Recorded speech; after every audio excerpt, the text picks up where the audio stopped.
All right, so this is part 2 of the John Crosland Schools Community Collaboration. So I'm very thankful to have lots of different faces to represent the many different parts of child and family development. And you guys are extensive in everything that you offer. So we're really just going to be kind of hosting a Q&A session today where we'll ask some questions, and if anybody joins later on and has specific questions that they want to ask, they'll be able to do that towards the end. But really just kind of a relaxed opportunity for us to ask some questions that parents may have if they are just starting on this journey of trying to figure out what their child needs. All right, so I have Erin with us here today, and Marion. Oh, sorry, my lights are motion censored, so they go out. And Kelly is here with us today as well. So we'll just go ahead and jump right in if you guys are good with that. So respect everybody's time. So our first question is one that we kind of imagine you will all have lots to say about. It's a very general question, but what are some indicators that a child may need further intervention in each of your specialty areas? Kind of those first signs that, hey, maybe I should look into this further. And whoever wants to kind of jump in and go first, I don't want to put you on the spot and like call your name. We'll let Oshia go last because we probably have the longest list. I can start. I'm speech therapy, and there are so many different indicators to indicate a child might need speech therapy. Speech is more encompassing than you might realize. So we do like articulation, speech sound production. We do our understanding and use of language. We also look at feeding abilities and social language and cognition. So speech kind of deals with almost all facets of development. So the youngest kids we see typically tend to be for children who have feeding needs. So kids who have difficulty latching, who have difficulty, keeping down formula or milk, and have problems with vomiting, low weight gain, things like that. So if we see those initial feeding needs, those tend to be the first we see from even from birth. I've had clients that are like 8 weeks old, sometimes even younger. As we start to get a little older, then we look more into the language. So some of the biggest indicators a child may need intervention is they're not really having any words or any verbal output by like 18 months to 2 years. That's definitely a big sign.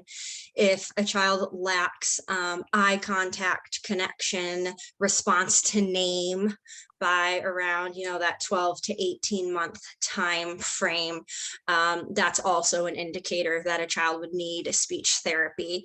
And then if a child is starting to talk and you can't understand anything they say at all, so if we're 2 and less than 10% of what this child is saying, that's definitely a need. You can also take a look around to other kids. So if your child is in daycare or in a setting where they're around others and you see their peers gaining all of these skills and your child does not have them, that's where I get a lot of my referrals of parents will be like, oh, I just put my child in daycare and their kids are talking and mine is not. So looking at other child's development is also a great way to kind of see where your child is at and if services aren't needed. Thank you for sharing that. I didn't even know about like the feeding aspect of it. So that was really interesting. One of the other specialties, do you want to answer? Sure. So physical therapy is probably the most black and white of all the services that we offer, and probably the most well-known therapeutic service. If you mention physical therapy, most people know that because they have, a family member or themselves or someone that's had an injury and gone to physical therapy. And that is a component of what we do. But of course, with children, when we're looking at pediatrics, we're looking more at development and not necessarily what we would call rehabilitation, meaning that there was a prior level of skill that has been lost. but that we're looking at habilitation, so teaching it for the first time. So the scope of PT isn't quite as broad as the strokes that, speech have and the strokes of OT, but we definitely treat and deal with a lot of different presentations. And so indicators for me that a child might need physical therapy when we're looking at things like coordination. And so that might be one of the more, fine-tuned things to look at. But if you're watching your friends' children and your children on a playground, you can quickly pick out the kids that are a little bit more clumsy or, tend to fall or have a hard time navigating a new piece of equipment, things like that. Those things tend to fall under the coordination realm. And so we're looking at coordination as a whole. We're also looking at strength. And so when we start thinking about strength, a lot of times children can have weaknesses that are related to a diagnosis, such as low tone or something even like Down syndrome or something like that that might impair their strength. However, there are also typically developing kids that are just weaker than their peers. And a lot of times that can show up in different ways. So it might be that they're, again, not able to play sports the way that their friends play sports, or they're not able to, sustain sitting at a desk. And so one of my favorite things to share with teachers is, the kid that in the first couple minutes of class is sitting upright, and 3 minutes in there here, and 5 minutes in there here, that we're starting to notice that there's a difficulty with maintaining positions with strength. So it can be a little bit more fine-tuned than what we think of with kind of the bigger strength things. And then finally, mobility, how do children get around their community? And so with that, we're obviously looking at things like running and walking, skipping and big movements, but we're also looking at, can they ride a bicycle? Can they ride a bicycle without training wheels? Can they ride a scooter? Can they move around and navigate their environment in the way that we would expect them to at their age? And so one thing with bikes I always like to share is, if you think of the child's age, so at the age of 3, they should be able to ride a 3-wheeled bike or a tricycle. At the age of 4, they should be able to ride a 4-wheeled bike, or that's a 2 wheels and 2 training wheels. But then at 5, we would expect them to be able to be off and riding on their own. And so really physical therapy can work on all of those areas, and it can be a really small fine-tuned thing that they're missing, all the way up to something that might be much more noticeable. One of the most common things we're seeing right now is toe walking. And so getting in our school-aged kids that are kind of popped up on their toes, and it's like, oh, well, it'll go away over time. But one of the things that we're seeing is that it really doesn't. And so one of my favorite things about being a PT is looking at people's gait, patterns in their walking. And toe walking is something that we see well into adulthood if it's not addressed, during the school age years. Thank you. Occupational therapy is probably the least understood by the general population of how we work with children. Because of the word occupation. Occupation in this respect does not refer to jobs, but it refers to the everyday activities that we do. So we all have different occupations, and those include taking care of ourselves, dressing ourselves, feeding ourselves, bathing ourselves. It includes participation in social and leisure activities, and it includes work. But for a child, their work is either play or their work is schoolwork.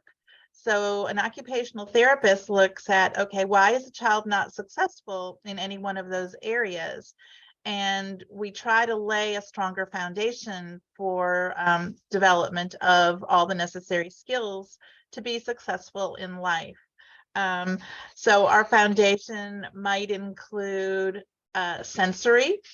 How does a child respond to all the stimulation of the world around them? Some of our kids are so excited and want all the stimulation that they can get. They're the movers and the shakers. They're the ones that go fast and climb high and are crashing and want things loud and bright and love things that spin, and they just can never seem to get enough. There are things in their mouth all the time. They're chewing on their shirts, toys, everything. Their systems just are we call it dysregulated, and they just can't seem to get enough. And if they can't seem to get enough of their sensory input, then they're spending so much time seeking that they're not able to find that calm, organized place to listen and learn, and to develop the higher level skills that they need to participate in school. Another area that we look at in the sensory realm is the kids that are sensory avoiders. So for these kids, then the world is too loud, too bright, moves too fast, don't want to get on the playground because they're fearful. They don't know how to make their bodies go on the slide, or the swings are too overwhelming. And even car rides, they may get car sick because they're so sensitive to the world around them.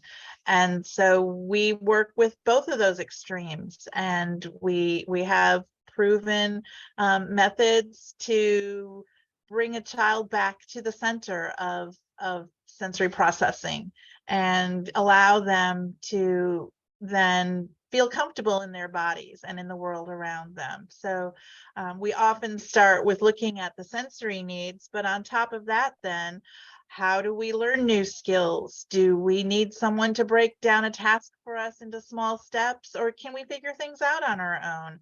We call that motor planning.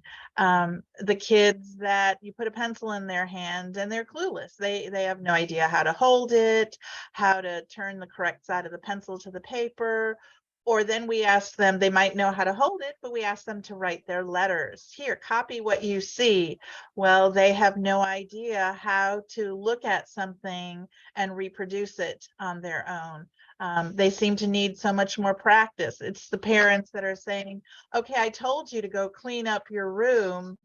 Well, the child has no idea how to initiate. It's like, well, if you told me to pick up my Legos and put them into the blue box, I might have figured out how to clean up my room. But looking at the whole job, I just didn't know where to start. So those are our kids that we say have motor planning difficulties. We might have kids that have some of the coordination deficits, but mostly affect their upper body. The poor throwing, catching, something maybe coming at them when you're throwing a ball to them, and their response is to close their eyes and turn away. They may have vision issues because they can't converge their eyes to keep their eyes on that ball that's coming towards them. So we look at a lot of vision issues with our children that are having coordination difficulties as well as handwriting difficulties. If you can't keep your eyes directed down to your page, it's going to be really hard to write a sentence across the page or to read a sentence across the page. Occupational therapy also looks at behavioral regulation. Am I able to exert self-control? Am I having a meltdown that lasts 30 minutes because my parent said no to something, or my parent might not even know why I'm having a meltdown, but I've just lost control and I can't get it together in order to stop having this meltdown. So social emotional skills, regulation skills, these are also a big part of occupational therapy. Occupational therapy also pairs with speech therapy for our feeding difficulties. We have all of our picky eaters, and every child is a picky eater to some degree, but when your child has only 5 foods in their repertoire, we start calling this a problem eater, that all they're eating is French fries, chicken nuggets, crackers, and maybe cheese. These are kids that are having sensory difficulties managing foods that feel different in their mouth, the smells. We pair with speech language therapy to say, okay, are they having any oral motor difficulties? Can they manage the food in their mouth? Sometimes that's where the problem begins. Sometimes I was a child that had a lot of of feeding difficulties, and I had reflux. And so anytime food went in, I had an unpleasant experience. And for all of us, think about those times when you've had an unpleasant experience with food. They stay with you for a long time. And so these kids, doctors may say, oh, they'll eat when they're hungry. Well, some of these kids don't.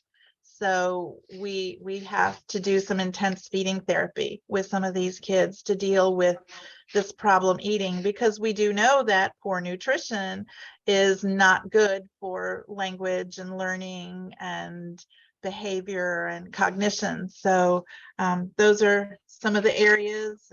Just going to look at my list here. For a school age child, just wanted to go through a school age child that might need occupational therapy is the kid that's overly active, unable to slow down, again, unable to sit still, unable to focus, follow directions, overreacts to, the child next to me touched me and now I'm having a meltdown about it. Transitions, changes in routine. These are all part of that self-regulation skills that OT works a lot with. Again, difficulties with holding a pencil, handwriting, reversals, finding it difficult to make friends. They go out on the playground and they don't know how to interact with their peers. Sometimes it's related to language, but sometimes it's related to I really don't know how to initiate a social interaction with a peer. And so OT will work on some of that. Poor self-esteem, we look at, well, why does the child have poor self-esteem? Often there's an underlying issue with like the motor planning or the sensory processing, that they know they can't do something and so they'd rather not give it a try. So occupational therapy, pretty much if a child is having trouble anywhere in life, we can work with the family to address it. So you weren't kidding when you said it was involved a lot. Yes. Yes.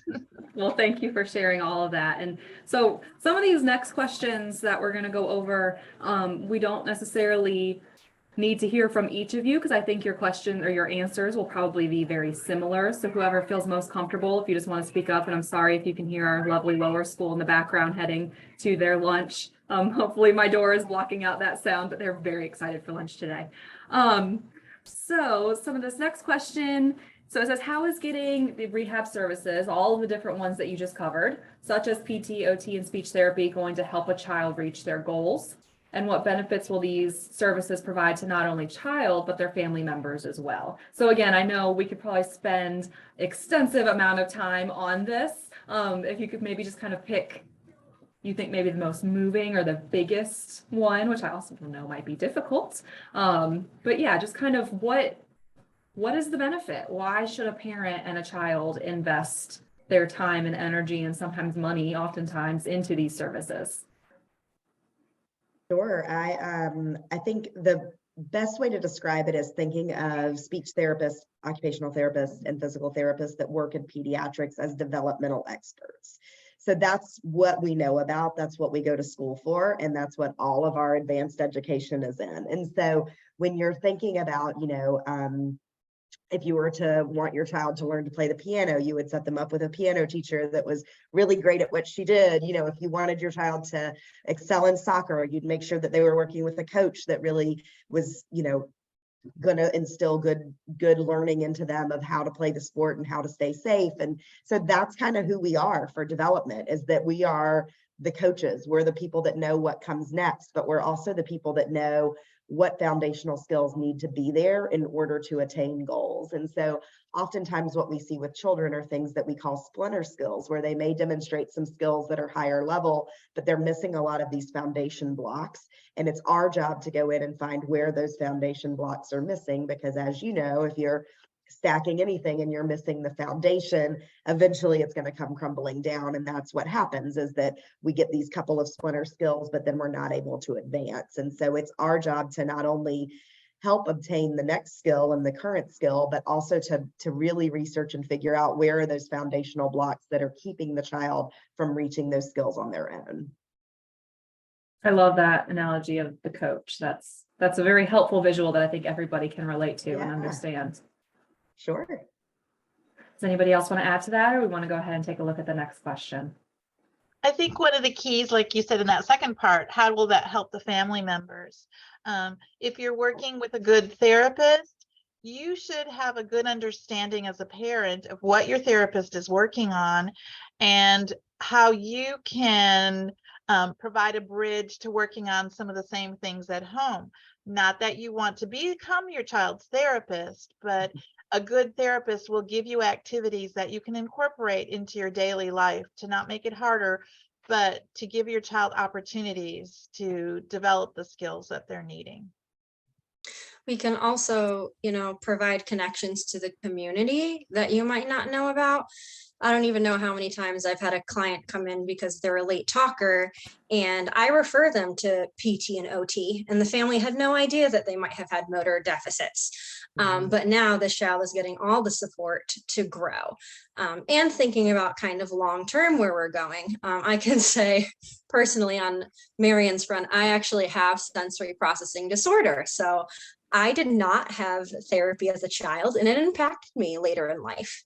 So now anytime I see that in a client, I'm like, go get OT, because if we don't build these skills now, it's going to make it harder to function in high school and in college and as an adult.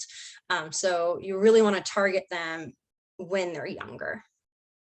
Which is a nice segue into the next question, which you kind of just answered. Is there that sweet spot? And there's actually kind of follow-up questions to this one because we kind of know what the answer is, but I will definitely allow you to speak. Is there that sweet spot in age for these interventions to be most effective? I think the sweet spot is as soon as you recognize it. So we talk a lot in therapy about parent, like mommy gut, daddy gut, just kind of what you're feeling. And if you're seeing something and it seems off, reach out. We'll do a free telephone chat with you. We'll also see a child for a 30-minute screening within the office, just to give you an idea and maybe put your mind at ease or suggest some things to work on at home. But often what I see the biggest problem with is a delay in referral. So maybe the parent says early on, I'm a little concerned about this. And the physician that only sees the child every, 6 months to a year says, oh, let's give it a little bit more time.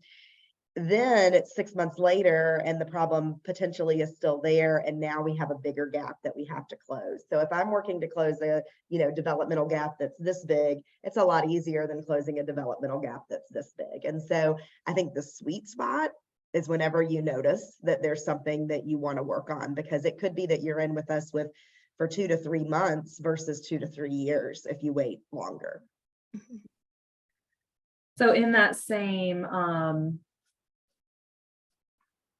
line of thinking, so like you said, kind of that early intervention when you first notice obviously is preferred when those gaps may be smaller. Is there still a benefit? Like, let's say it's a high school student or that their family is kind of just noticing. Is there still a benefit to getting those services as an older child? Yeah, there's definitely, go ahead. Yes, go ahead, Kelly. Oh, there's definitely always a benefit to getting therapy. While focusing on younger can decrease that gap, you can't really be too old, especially for speech. I get a lot of clients that developed language appropriately, and now they're in like 3rd, 4th, 5th grade, where things move from concrete to abstract, and they struggle in figurative language. They have difficulty with analogies, have difficulty reading text and understanding. So those aren't things you're going to see when they're younger because they're not reading yet. I even have some clients that come to me at like 17 or 18 that are now having social difficulties, and there's concerns about going to college, or some kids that I have some families that'll think maybe their child is nonverbal, and then they start to learn later that there's an option to have a device or a communication system. You can never be too old to start that. So even if your child is older, it is important to get in for services.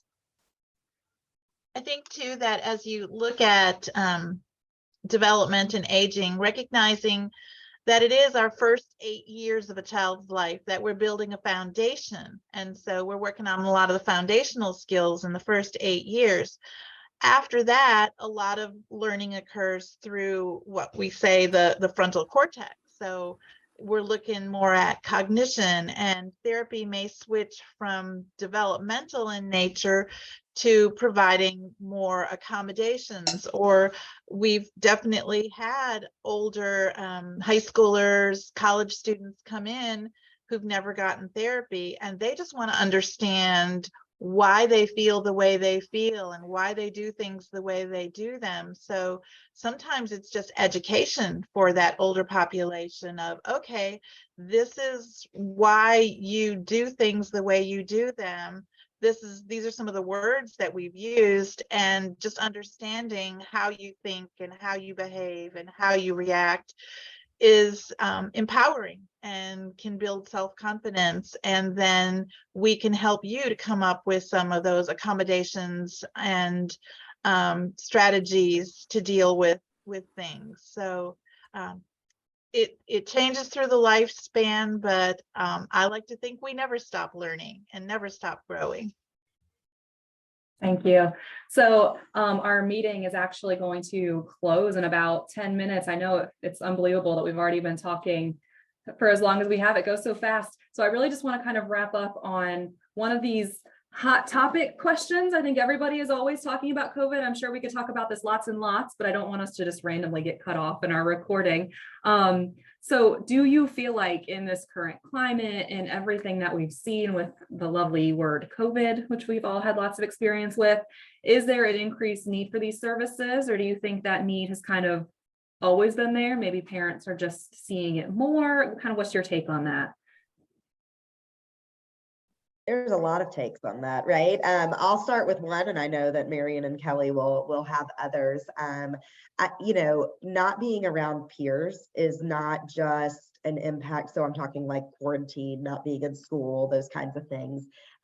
Doesn't just impact children socially, which is a huge thing that I'll let them speak to, but it impacts them developmentally and even in acquisition of motor skills. So if you take away recess and you take away PE class and you take away playing on a playground with peers and you're at home, there's only so many things to do. And even if you go for walks and you do those things, you're not getting exposed to the things that your peers are doing, and you're not getting to watch kids continue to develop and in front of you. And so one of the things we talk about sometimes with early development is that children that are in a daycare setting will often acquire skills more quickly than children that are at home.